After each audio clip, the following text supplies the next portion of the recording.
Hello, you are watching my YouTube channel. I am your host, Kamran Ashar. Today, I have invited a guest in this vlog, and I am going to discuss her life, her visions, her goals, and most importantly, her field.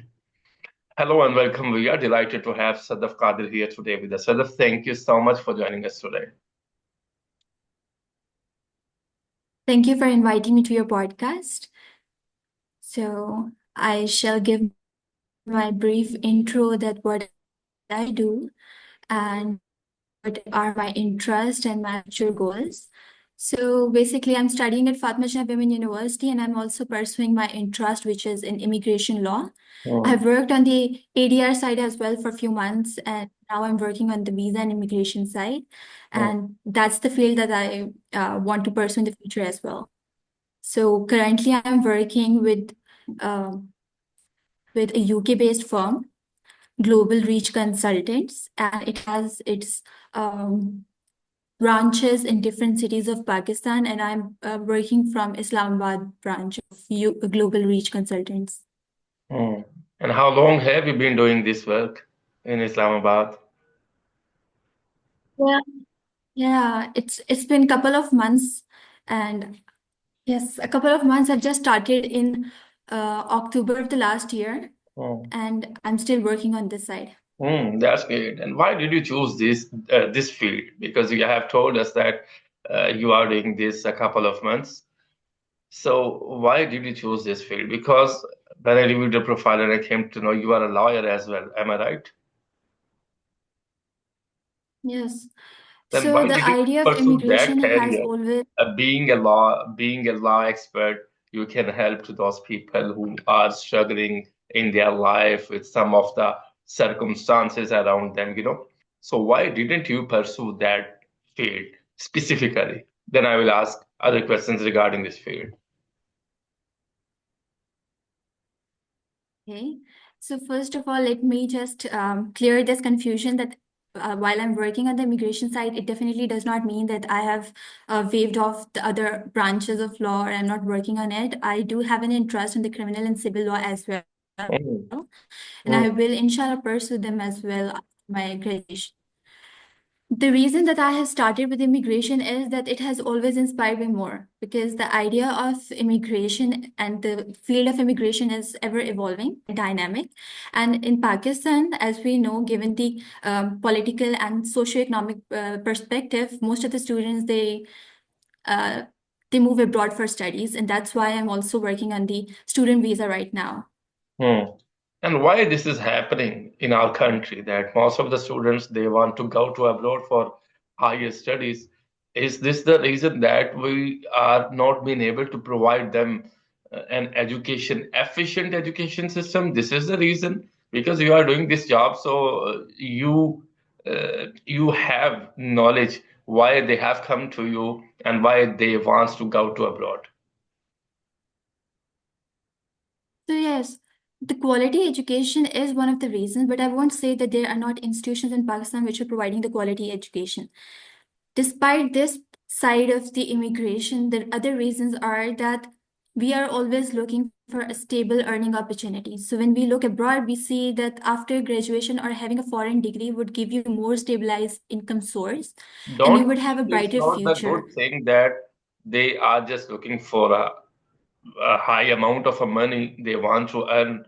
Why they didn't decide to serve in this country for the people of Pakistan and for the country? Why is it? So you have asked a very good question. When a student goes abroad for the studies, it definitely and in no manner means that the student is going to contribute in their economy only. And this is also a part of the visa interview questions that the student has this perspective in his or her mind that they would, after the completion of their degree, come back to their country of origin. They would serve in their country, but the only purpose is that they want to polish their skills and get a foreign experience and No, exposure to no, no. the I don't other. agree on this, Sadaf, with all due respect. The point is that they are not looking for experience or for grooming. We have a lot of institutions here, people like you who are helping the people on their growth, on their mindset, on their communication skills. They are just looking for money. So, didn't you ever feel if I want to go to abroad just for the money, just for the sake of the money, is it actually suit me or suit for the people who are thinking like that? Well, that's the bitter reality of Pakistan. I would not be unrealistic in the terms that money does constitute the reasons for moving abroad, even for the studies. But what I am trying to make the point is that even when the students are moving abroad, there are the students who are looking for polishing their skills, which unfortunately is not possible by staying in this education system. And given the economic conditions that you're very well aware of, uh, that and there's no need of. What kind of communication skills you are talking about? No, uh, I'm talking about the fact that students, when they move abroad, they do have this future prospects of earning money in their mind, but um, then eventually we have to see that there are the students who are actually pursuing their education as well. So Mm. there are both types, and we cannot ignore or emphasize on the one aspect only. Now I can move on because it's the right answer I was asking from your side. Now I got your point. All right. Yeah. Sadaf, Okay. what Thank you. are the key requirements for obtaining a student or a work visa in the UK, USA, or Canada? Okay. So before moving to the key requirements, I would just like to make this clear about the level of studies in the UK that are different as compared to the Pakistan. In Pakistan, we all know that there is intermediate, which constitutes the metric, and then there is an FSC, 11th and 12th, and Mm, then we have the BSc and Masters and then PhD. mm, However, comparatively in UK, we have O level, which constitutes level 1 and level 2. all Then we right. have the A level, which constitutes level 3. Mm, And then they have bachelor's, master's, and PhD. And their master's is of 1 year as compared to the Pakistan. Here we have 2 years master's. And then the mm, bachelor's program there is of 3 years, and we have 4 years program over mm, here. mm. So this distinction was important. And now moving to the key requirements for making a student visa application is that first of all, you have to make an application to the university. Okay. After you have made an application to the university and you got your CAS letter, then you move to the visa application process. But how does that making an application to the university actually works? Mm, So the first and the foremost thing that you need to have, which everyone is aware of, is definitely a passport. So you need mm, to have a passport, and you need to have the transcript of your last previous degree. mm, And last previous degree can be, if you are applying for the master, then you need to have the transcript of all the semesters of the bachelor's. And mm, if you're applying for a bachelor program, then definitely you need to have the transcript of your FSC and metric. mm, And when I say transcript, it definitely means the result of all the semester, the result of your last degree. It does not mean that you need to have a degree as well. mm, Then you need to pass the language test. In the UK, the language tests that are mostly accepted are IELTS, PTE, Language Cert, Oxford Language Test. And mm. then there are the universities which are accepting students on the basis of MOI as well. Okay. Then you have a letter of recommendation, Mm, and you need to have two letters of recommendations.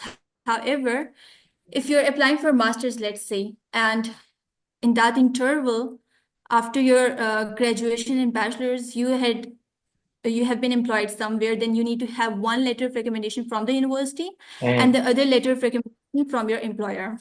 mm, Then definitely the student need to have a CV and SOP, which is statement of purpose, is most important because it definitely let the university as well as the visa officer know that what are your aspirations and what you mm, have been doing and planning to do in the future mm, after graduating from the mm. university.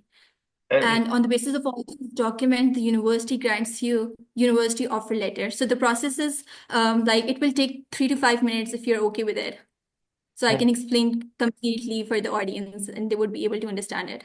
yeah, actually, I got your point, but I have a question in my mind, so that's why I have been trying to interrupt you. The point is that Yeah. you know very well. I'm talking about the president of USA right now, Donald Trump.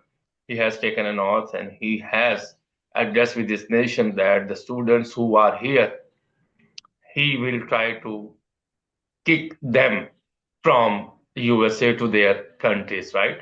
So now, if a student comes to you and he wants to go to abroad or specifically USA, how will you convince him and what will you tell to him? Because it's a current Yeah, situation. There is no need fortunately, I of would say language, there at is this no need point of as an well. accent as well. This is actually a policy statement from the president of USA. So, how will you deal with the people who will come to you and they want to go to USA for a higher study? So yes, fortunately, when students come to us, they're more aware of the international politics than us, and this makes the But might situation be challenging for us way. there might be some students like me because I am not very educated person, so they can come to you and ask you, actually, I just want to go to there. So what should I do? And when you tell me that this is actually the scenario from the president of the USA, so you cannot go there right now, but you can go anywhere else. So what will be the dynamics? So What will be the definitely, tools they will. to convince me? Because now you are actually at a position where you are aware a lot of the things, even though it's nationally or internationally, and people will come to you for guidance. Yes. So, given the current international political situation, we are all aware that under the Trump's administration, the rules regarding the students have especially been very stringent. And after there's a ban or a halt on the US aid program, the situation in US is not favorable. Even otherwise, if putting aside the Trump administration, all the legal measures that they have taken, even then, applying and getting an admission in the US university is far more challenging as compared to the other options that we have. Because most of the time, when the students are applying for the US universities, the criteria over there is very high. Mm, And we know that the Trump administration is also having some talks, and there are some political upheavals between US and Canada. So applying to the Canada would also not be a good option. mm. And definitely my expertise are in the UK. So when a student comes to me and they ask me about the best possible options in the given scenario, it would be even more favorable for The them best to apply in the possible UK option, university. yes. Then you will convince them to go to UK, and you can get admission in universities. And but don't you think I have heard a lot about the UK that if someone wants to go to UK, it's very difficult to him because America will be the easy place to go for higher study. But in UK, if you plan to go UK for a higher study, so you have to bear a lot of difficulties because most probably they will not give you the visas and access to go there. Is it true or just a myth? Well, for the year 2024 and 2025 intake, we see that this has merely relegated to a status of myth. Mm, Because UK under the Labour Party has very friendly laws, especially for the students, because students mostly from the South Asia have been contributing very positively to the economy of the UK. So mm, that's why the ratio of acceptance for 2024 and 2025 have been great from South Asia and Pakistan as well. And mm, then we have to look at the statement of the UK education minister as well. Um, she made a statement that highlighting the high ratio of students from the South Asia, and mm, they are also welcoming even other. And then the difference in the UK is that the UK has a very similar education system, or the people over there have a cultural, or you can say, comparatively, the students from the Asia are more at ease in UK. mm. Okay, and how many students have come to you on regular basis for just getting the information for UK and universities in UK? Yeah, right. So as I would be very honest with you, as I've started for a couple of months right now. Otherwise, So I will the ask a students lot that have of so far questions. contacted, yeah, that's okay. The students that have contacted me so far, the number is less right now. It's between 10 to 20, because Mm, students come and they ask us for the possible opportunities, and then when we try to tell them about the realities, like the total cost that they would have to bear, they mm, think that it's too much. So you need to be aware that if you're planning to go to the UK, you need to have a bank statement around 30 to 35 lakhs, at least. And I'm not talking about the fluctuation or in the money that usually happens over the year. Hmm. And could you please confirm me the process? How much time will you take? Will a person take all the process? Then the possible time he can go there and he can get the ticket or the process. I don't know the process yet, so that's why I am asking from your side. Yeah, I was just explaining your process, but you just started asking me about the international politics, so we jumped into that. Should I resume from it so Yeah, that students can better understand how much time it would take? so So the exact time definitely varies from individual to individual because we have to take into individual aspects of mm, application as well. So I mm, was telling that we make the application to the university with all those documents that I've already told you. The university would provide you with the offer letter. mm, Now, as I've told you that we are operating, the head office of ours is in UK, and Sir Sohail is operating from UK. So we mm, have universities on panel. So getting a university offer letter is not that difficult if the student has provided us with all the relevant document. mm, However, the offer letter can further be conditional or unconditional. And when mm, I say offer letter can be conditional, it means that if there's any irregularity in the application that you have made, they would ask you to correct it or provide with further information. And after you have provided them with all the information, then your complete or unconditional offer letter would be issued. mm, Then you have to accept the offer letter by paying them a fees, which is a certain percentage of your degree program fees. And then after you have accepted their offer, your interview will be conducted. It depends on university. Some universities do take interview before issuing CAS, some do not take interview. So, taking into the scenario where the university has conducted your pre-CAS interview and you have unfortunately failed to clear it, you do not need to worry because the fees that you have paid would be refunded by the university to you. mm, And then, yes, coming to the bank statement, many ask about the bank statement, as I've already told you, that for the bank statement, the expense usually goes around 30 to 35 lakhs. But what it basically constitute? It mm, constitutes your remaining fees mm, after you have paid the initial deposit, and it constitute 1 year living expense of yours in the UK. mm, Now, the living expense varies. If you are living in the London, it's slightly higher as compared to the other cities. mm, So in London, living expense is somewhere around 1483 pounds per month. mm. And in the other cities, it is 1136 pounds per month.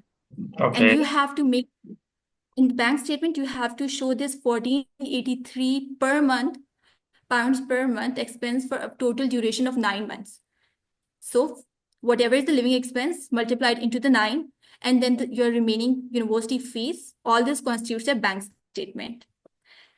And then the bank statement must be 28 days mature. And then after you have applied them with all these documents, your CAS would be issued. CAS is basically a unique identification number, which is issued by the university. And it Mm, is kind of an acknowledgement from the university that they have cleared all the preliminary steps and they have verified that the student is eligible for getting enrolled into their university. And then there is an IHS, immigration health surcharge, which is 1030 or yes, 1030 pounds per month, per year, sorry. mm. 1030 per year, and it depends upon the visa duration as well. So if you're going for the master's, then it would be for the 1 year. And if you're going on the bachelor, then it depends, it might be for the 3 years. And then there comes a visa application process. So you have to pay a visa fees, which is around 490 pounds. Mm, And then your appointment will be taken from the VFS Global. And that appointment would cost you somewhere around 92 pounds. And then after your appointment has been fixed, you have to go to the VFS Global and do the biometric verification. And then the embassy books your interview. And then the embassy processing time, visa processing time is around 3 weeks or 5 weeks. It depends on how much load they have. So you can now get an idea that how long does it usually Yeah, now takes. I can actually inform anyone because I have come to know a lot of things which you were telling me. Now I have some kind of grip to tell someone that this can be the process if he wants to go to. UK specifically. Am I right? Okay, so what is the common reason for rejection, which you come to know that Rejection. You have this is asked a the most very, common reason yeah, for you have asked rejection? a very important. This is a very important question because most of the time when the student's visa get rejected, they start blaming the agencies or the consultancies. Now What? the reason is that you have to look at why the visa has been rejected, and the reasons are very clearly stated on your visa rejection Hmm. letter. Hmm. Most of the time, the reason is that when the students are applying for the bachelor's or the master's more commonly, there Hmm. is a significant study. So a student has done a bachelor, let's say in 2015, and all this time he's been somewhere disappeared, and now all of a sudden he's applying for a master's program in the UK. And when the embassy asks or inquires from him or her that what have you been doing in all these years, the student is not capable of giving the right or appropriate answer. So this is one of the reasons. The other reason is that the bank statement. Some students they make a fake bank statement, and Uh, the embassy they Travel have this documents. on daily. It's a crime. Yeah. It's a crime, but people do this all the time in Pakistan. We all are aware of it, which is Then very unfortunate. But when you are how making, how did you investigate that this is a right document or a traveler's document? Do you have any well, parameters? when the student comes to us, we make sure that we are not helping them out with making a fake bank statement. But and the student does not usually share this with their consultants that, oh, see, I have come with a fake bank statement. This embassy is very quick at pointing out because they have this experience. They're dealing with the students on like too many students on daily basis. So that can easily be pinpointed. And in the But you past have few years, told we us have that seen, you have told us that there is a lot of students. There is a common reason for rejection that they have submitted wrong documents or a fake documents. yeah, student do that. But this is what I'm telling you that when the student comes to us, we make sure that we are not helping or aiding them in making the fake bank statement from wherever they get this statement, from Hmm. the investors or from wherever. So the point is that, let's say, I'm not saying that you should make a fake bank statement, but if you have a fake bank statement, then you must also be prepared to give them the account of source of origin of the funds. So they would ask you that where all these funds have originated. So you Hmm. must be prepared for it, and you need to have all the evidences like you have sold the property in the few years, or you have been doing a work lately, or whatever source of origin you have. But then be prepared that certain questions would be asked. Hmm. Apart from two grounds, the other reasons that seems to be the milder reasons, but they are equally important, is when there is an irregularity in your application. Hmm. That irregularity can be in terms of providing the embassy with irregular documents. What Hmm. does irregular mean? It means that for UK, sorry, it skipped my mind. The TB test is also very important. TB test is a part of UK visa application process, and it cost around 12,000. So the TB test cannot be late from 6 months. And if you Hmm. have given them a TB test that is 7 months earlier time or any other frame time period, that would not be a valid TB test. Likewise, when the university issues you CAS letter, the CAS is also for the duration of 6 months. So from the issuance of the CAS till the next 6 months, you have to apply for the visa. And if your CAS has expired and then you're applying for the visa, the embassy would not accept it. In such situation, embassy you usually give you extra time of 10 days period or something. But then definitely after that period, you have to again provide them with the proper documents. So We are there can living be in varying reasons Pakistan like and we these. belong But to Pakistan. So, meeting with you can also be the reason. That's why they might bring fake documents.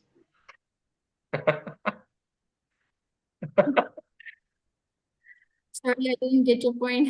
Then how do you deal with those stuff? How do you deal with them?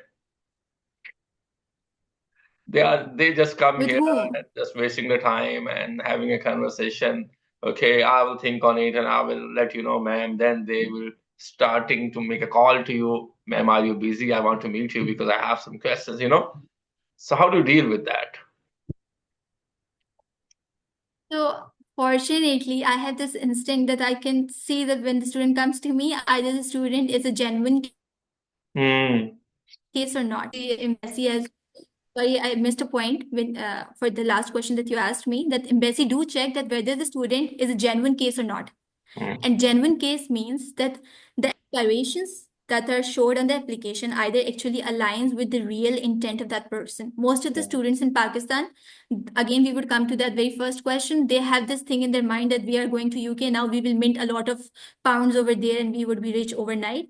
So Hmm. embassy do check for this, that whether the student has actual aspiration or not, and that is the credibility test by the Hmm. embassy. So Hmm. we also have this kind of mindset that we are quick at pointing out whether the student is here in our office for wasting our time. Sorry to say that, or they are the genuine case or not. Okay. Sadaf, what do you do for fun if you find time for yourself? For what? Sorry, I What could do you not do hear you for fun? properly.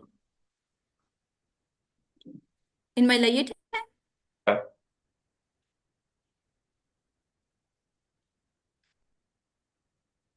come again. Sorry.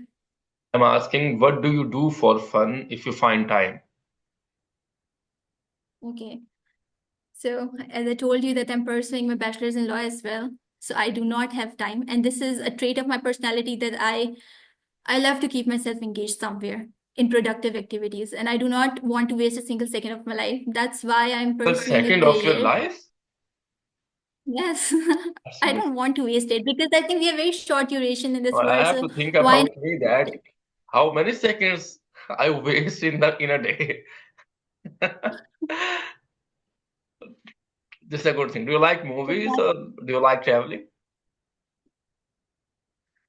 Lately, I have developed this interest in exploring different cities of Pakistan, which I have not so far. So yes, I've developed an interest in traveling as well. Any regret in the life?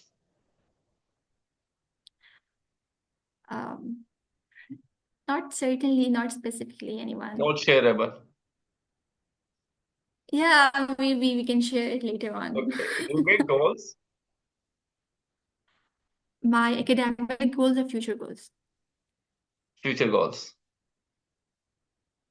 While I'm working on the immigration side, first of all, I would say that this question that you asked me in the very onset, I really want to work on it. That the very negative image of Pakistan Yeah. has been portrayed intentionally. Mm. And believe me, even when my colleagues are working on the work permits, we more often hear very negative remarks from the employers on the work side. Though I'm not working on the work visas, but my colleagues do share with me that the employers have this very first thing in their mind that we do not want to work with Pakistanis because we have very bad experience with them in the past. And whenever they take visa of any Schengen country, they just move and leave that place of employment. There is And a that trust is what the issue as well students in Pakistan because a lot of applications have been submitted in FIA or any other agencies for fake documents, for fake people. They just get the information from the candidate side and they try to blackmail them after that. So this is the whole scenario which is spreading in our country. Let's see what's going to happen in the future. But hope for the best because we do not have any option and to go somewhere or And this is what the to discuss students have this. been doing in the UK lately. Students, they would go to the UK, they would withdraw from the program, and then they would apply for any for other Schengen country from the UK. Mm. And there were so many cases that because of those cases, the UK government actually had to make the stringent policies. So this is what that is happening, and it is very unfortunate. So I would definitely, while I'm working, I would try to make sure that the students that are going from my end are not making such negative. Uh, Things or steps there in the UK. And then definitely, as I've told you, that I want to carry my degree. I have a keen interest in judiciary and on the civil and criminal side, so litigation cannot be waived off for the immigration side of my work. Sadaf, thank you so much for joining us today. It was really wonderful having you here and learning from your experiences. But before I wrap up, is there anything else you would like to share with our audience or any message you would like to leave them with? Yeah.